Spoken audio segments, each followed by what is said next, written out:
بسم اللہ الرحمن الرحیم۔ ناظرین محترم، السلام علیکم ورحمۃ اللہ وبرکاتہ۔ 1000 سال پرانا خط نبی پاک صلی اللہ علیہ وسلم کی دنیا میں تشریف آوری سے 1000 سال پہلے کی بات ہے۔ ملک یمن پر اسعد طبان حمیری نامی بادشاہ کی حکومت تھی۔ چونکہ یمن کی زبان میں بادشاہ کو طبع کہا جاتا تھا، اس لیے تاریخ میں یہ بادشاہ طبع الاول یعنی پہلا بادشاہ اور طبع حمیری کے نام سے مشہور ہوا۔ ایک مرتبہ طبع اپنی وزیر کے ساتھ سیر پر نکلا۔ تقریباً 1,13,000 پیدل چلنے والے اور 1,30,000 گھڑ سوار بھی اس کے ہمراہ تھے۔ جس شہر میں یہ قافلہ پہنچتا، لوگ ہیبت اور تعجب کے مارے بہت عزت و احترام سے پیش آتے تھے۔ اس سفر کے دوران طبع ہر شہر سے 10 علماء منتخب کر کے اپنے قافلے میں شامل کر رہا تھا۔ یوں کئی شہروں کی سیر کے بعد تقریباً 4,000 علماء طبع کے قافلے میں جمع ہو گئے۔ جب یہ قافلہ شہر مکہ پہنچا تو وہاں لوگوں نے ان کی ذرا بھی آؤ بھگت نہ کی۔ یہ دیکھ کر طبع کو بہت غصہ آیا۔ اس نے وزیر کو بلا کر اس کی وجہ پوچھی تو وہ بولا، بادشاہ سلامت، یہاں کے لوگ بہت عجیب و غریب ہیں۔ اس شہر میں ایک عمارت ہے جس کا نام کعبہ ہے۔ یہ لوگ اس عمارت میں شیطان اور بتوں کو پوجتے ہیں۔ یہ سب سن کر طبع نے دل ہی دل میں فیصلہ کیا کہ وہ مکہ کے آدمیوں کو قتل کر کے عورتوں اور بچوں کو قیدی بنا لے گا اور ساتھ ہی کعبہ کو بھی گرا دے گا، اور پھر کعبہ کا نام حربہ یعنی ویران جگہ ہو جائے گا۔ خدا کا کرنا یہ ہوا کہ یہ خیال آتے ہی طبع کے سر میں شدید درد شروع ہو گیا۔ جب اس کی آنکھ، کان، ناک اور منہ سے بدبودار پانی بہنے لگا، جس کی وجہ سے اتنی سڑان پیدا ہو گئی کہ طبع کے پاس ایک لمحہ ٹھہرنا کسی عذاب سے کم نہ تھا۔ وزیر نے طبیبوں، ڈاکٹروں سے مشورہ کیا، مگر کوئی بھی طبع کا علاج دریافت نہ کر سکا۔ طبیبوں کا کہنا تھا، یہ کوئی آسمانی معاملہ لگتا ہے جس کو ٹالنا تو ہمارے بس کی بات نہیں ہے۔ بیماری نے طبع کی نیند اڑا کر رکھ دی تھی کہ اچانک رات کے ایک پہر ایک عالم صاحب وزیر کے پاس آئے اور رازداری سے فرمانے لگے، اگر بادشاہ سلامت میرے سوال کا سچ سچ جواب دینے کو تیار ہو جائے تو میں اس کا علاج کر سکتا ہوں۔ وزیر نے یہ بات طبع کو بتائی تو وہ فوراً راضی ہو گیا۔ چنانچہ جب عالم صاحب نے طبع کے پاس پہنچ گئے جہاں ان دونوں کے علاوہ کوئی نہ تھا، تو انہوں نے پوچھا، بادشاہ سچ سچ بتاؤ، کعبہ کے متعلق تمہارے دل میں کیا بات ہے؟ طبع جو بیماری کی وجہ سے مکمل نڈھال تھا، فوراً اپنے برے ارادے عالم صاحب کو بیان کرنے لگا، جسے سن کر وہ بولے، تمہاری بیماری کی وجہ یہی بری نیت ہے۔ یہ بات یاد رکھو کہ کعبہ کا مالک چھپی باتوں کو بھی جان لیتا ہے، اس لیے اپنے دل سے برے خیالات نکال دو، اسی میں تمہارا بھلا ہے۔ طبع مرتا کیا نہ کرتا، فوراً برے ارادوں سے تائب ہو گیا، اور ابھی عالم صاحب گئے بھی نہ تھے کہ وہ بالکل ٹھیک اور سلامت ہو گیا۔ عالم صاحب کی بات اپنی آنکھوں سے درست ہوتی دیکھ کر طبع رب پاک پر ایمان لے آیا اور دین ابراہیمی پر قائم ہو گیا۔ تعظیم کے لیے 7 غلاف بھی تیار کروائے۔ اس سے پہلے کبھی کسی نے کعبہ پر غلاف نہیں چڑھایا تھا۔ اس کے بعد طبع شہر مکہ کے رہنے والوں کو کعبہ کی حفاظت کا حکم دے کر مدینہ شریف کی طرف چل پڑا۔ مدینہ شریف میں ان دنوں آبادی نہ تھی، پانی کے چشمے کے علاوہ یہاں زندگی کی کوئی آثار نہیں تھے۔ طبع کے قافلے نے وہاں پہنچ کر اسی چشمے کے پاس پڑاؤ ڈالا۔ یہاں قیام کے دوران تقریباً 4,000 علماء کا آپس میں ایک مشورہ ہوا، جس کے بعد ان علماء سے 400 علماء نے یہ فیصلہ کیا کہ وہ جب تک زندہ ہیں کسی قیمت پر اس جگہ یعنی مدینہ طیبہ کی سرزمین کو چھوڑ کر نہیں جائیں گے، چاہے طبع انہیں جلا ڈالے یا مار ڈالے۔ طبع کو یہ بات پتہ چلی تو وہ بہت حیران اور پریشان ہوا۔ اس نے وجہ معلوم کرنے کے لیے وزیر کو بھیجا تو علماء نے فرمایا، ایک نبی علیہ الصلوۃ والسلام تشریف لائیں گے جن کا نام محمد صلی اللہ علیہ وسلم ہوگا۔ ان کی وجہ سے کعبہ اور مدینہ طیبہ کو عزت نصیب ہوگی اور وہ حق کے امام ہوں گے۔ ذوالفقار نامی ان کی تلوار ہوگی، اونٹنی پر سواری فرمائیں گے، منبر پر کھڑے ہو کر لاٹھی ہاتھ میں لیے خطبہ ارشاد فرمائیں گے، قرآن عطا کر کے ان کی شان کو اور بڑھایا جائے گا، اور جب قیامت کا دن ہوگا تو ان کے سر پر حمد کا تاج اور ہاتھ میں حمد کا جھنڈا ہوگا۔ وہ لوگوں کو لا الہ الا اللہ کی دعوت دیں گے۔ ولادت شریف شہر مکہ میں ہوگی اور ہجرت سے مدینہ منورہ کو نوازیں گے۔ وہ شخص یقیناً سعادت مند ہوگا جو ان کے زمانے میں ہوگا، ان پر ایمان لائے گا۔ اسی لیے ہم اس امید پر یہاں مرتے دم تک رہنا چاہتے ہیں، یا تو ہمیں محمد صلی اللہ علیہ وسلم کے دربار گوہر بار کی حاضری نصیب ہو جائے، یا ہماری اولاد اس سعادت سے بہرمند ہو جائے۔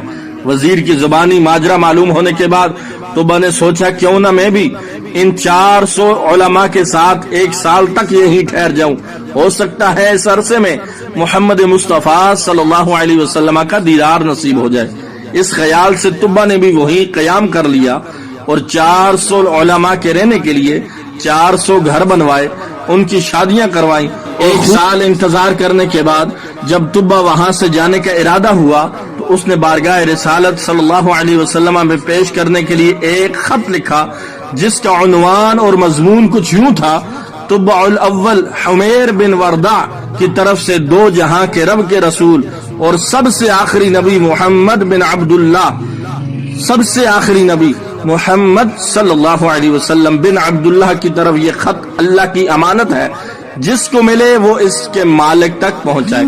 یا محمد صلی اللہ علیہ وسلم، میں آپ پر اور قرآن مجید پر ایمان لاتا ہوں، آپ کے دین اور سنت کو اپناتا ہوں، آپ کے اور ہر چیز کے رب پر ایمان لاتا ہوں، اور جو شریعت آپ لائیں گے اسے بھی قبول کرتا ہوں۔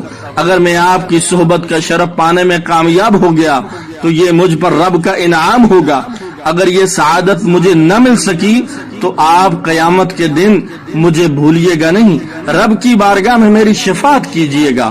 میں آپ کا فرما بردار امتی ہوں اور تشریف آوری سے قبل ہی آپ کی پیروی کرنے والا ہوں۔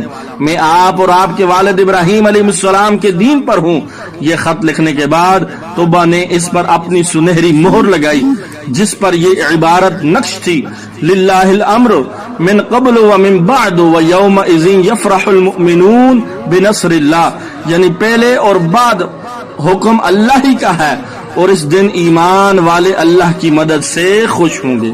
پھر جن عالم صاحب نے طبا کی اصلاح کی تھی، طبا نے یہ خط انہی کے سپرد کر دیا اور وصیت کی اگر آپ محمد مصطفیٰ صلی اللہ علیہ وسلم سے ملاقات ہو تو یہ خط ان تک ضرور پہنچائیں، اگر ملاقات نہ ہو آپ کی اولاد یا اولاد کی اولاد اس خط کو بحفاظت بارگاہ رسالت میں آپ صلی اللہ علیہ وسلم میں پہنچائیں۔ اس کے بعد طبا مدینہ منورہ سے ہند کے شہر غسلان چلا گیا اور وہاں اس کا انتقال ہو گیا۔ طبا کے انتقال سے تقریباً 1000 سال بعد مکی مدنی آقا صلی اللہ علیہ وسلم کی ولادت باسعادت ہوئی۔ 53 سال مکہ مکرمہ کو نوازنے کے بعد پیارے آقا صلی اللہ علیہ وسلم نے مدینہ منورہ کی طرف ہجرت کرنے کا ارادہ فرمایا۔ اس ہجرت میں مسلمانوں کی مدد کرنے والے مدینہ شریف کے مسلمانوں کو انصار کہا جاتا ہے، اور یہ انصار انہی 400 علماء کی اولاد سے تھے اور 1000 سال سے نسل در نسل خط کی حفاظت کرتے آ رہے تھے۔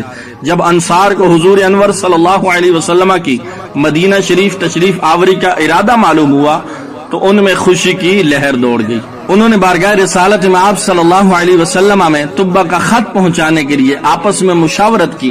اس مجلس مشاورت میں صحابی رسول حضرت سیدنا عبد الرحمن بن عوف رضی اللہ تعالی عنہ بھی تھے جو مکہ سے ہجرت کر کے یہاں پہنچے تھے۔ انہوں نے مشورہ دیا کہ کسی با اعتماد آدمی کو یہ خط دیا جائے جو بحفاظت اس بارگاہ رسالت میں آپ صلی اللہ علیہ وسلم میں پہنچا سکے۔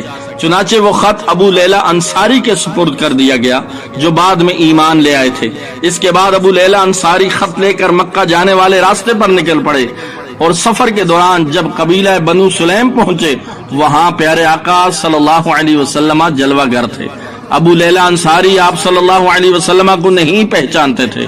آپ صلی اللہ علیہ وسلم نے جیسے ہی ابو لیلہ انصاری کو دیکھا تو پکارا انت ابو لیلہ، یعنی تم ابو لیلہ ہو؟ عرض کی جی ہاں۔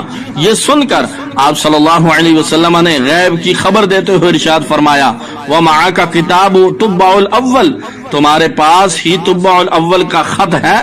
اتنا سننا تھا کہ ابو لیلا انصاری حیران رہ گئے. انہیں تعجب ہوا کہ یہ کون شخصیت ہیں جو میرا نام بھی جانتے ہیں اور میرے یہاں آنے کے مقصد سے بھی واقف ہیں. اس لیے عرض کی کہ آپ کون ہیں؟ فرمایا میں محمد صلی اللہ علیہ وسلم ہوں. خط لاؤ. یہ سن کر ابو لیلا انصاری نے اپنا تھیلا کھولا اور طبہ بادشاہ کا تقریباً 1000 سال پرانا مہر لگا ہوا خط بارگاہ رسالت میں آپ صلی اللہ علیہ وسلم میں پیش کر دیا. نبی کریم صلی اللہ علیہ وسلم نے حضرت سیدنا صدیق اکبر رضی اللہ تعالی عنہ کو خط پڑھ کر سنانے کا حکم دیا. جب خط سنا دیا گیا تو آپ صلی اللہ علیہ وسلم نے 3 بار فرمایا مرحباً بالاخ الصالح، یعنی نیک بھائی کو خوش آمدید، نیک بھائی کو خوش آمدید، نیک بھائی کو خوش آمدید. اس کے بعد آپ صلی اللہ علیہ وسلم نے ابو لیلا انصاری کو مدینہ شریف کی طرف لوٹ جانے کا حکم دے دیا. ابو لیلا انصاری جب مدینہ منورہ پہنچے تو انہوں نے بارگاہ رسالت میں آپ صلی اللہ علیہ وسلم میں خط پہنچانے والے کی روداد سنائی، جسے سن کر لوگوں نے اپنی استطاعت کے مطابق ابو لیلا انصاری کو انعام و اکرام سے نوازا. اس کے بعد جب مدنی آقا صلی اللہ علیہ وسلم نے طلع البدر علینا کی صداؤں میں مدینہ کی سرزمین پر قدم رکھ کر اسے ہمیشہ کے لیے مدینہ طیبہ بنا دیا تو ہر قبیلہ چاہتا تھا کہ آپ صلی اللہ علیہ وسلم ان کے ہاں قیام فرمائیں، مگر آپ صلی اللہ علیہ وسلم نے فرمایا میری اونٹنی کو چھوڑ دو، جہاں خدا کا حکم ہوگا یہ وہاں رک جائے گی. چنانچہ اونٹنی چلتے چلتے صحابی رسول حضرت سیدنا ابو ایوب انصاری رضی اللہ تعالی عنہ کے گھر کے آگے رک گئی. آپ رضی اللہ تعالی عنہ نے انہی عالم صاحب کی اولاد میں سے تھے جنہوں نے طبع کی اصلاح کی تھی، اور آپ کا مکان وہی مکان تھا جو طبع نے خاص پیارے آقا صلی اللہ علیہ وسلم کے لیے بنوایا تھا. کر کے ہجرت یہاں آ گئے مصطفیٰ، کر کے ہجرت یہاں آ گئے مصطفیٰ، روشنی آج گھر گھر مدینے میں ہے. تمام عاشقان رسول سے گزارش ہے ایک مرتبہ درود پاک پڑھ کے سرکار دو عالم صلی اللہ علیہ وسلم کی بارگاہ میں ہدیہ پیش کیجیے. حاضرین محترم، یہ خوبصورت واقعہ یقیناً آپ کو پسند آئے گا اور سن کر آپ کے دل میں محبت مصطفیٰ مزید اجاگر ہوگی. اپنے دوستوں کے ساتھ بھی اس خوبصورت واقعہ کو شیئر کیجیے اور مزید اس طرح کی پیاری معلوماتی خوبصورت ویڈیوز کے لیے میرے YouTube چینل کو ضرور سبسکرائب کر دیجیے.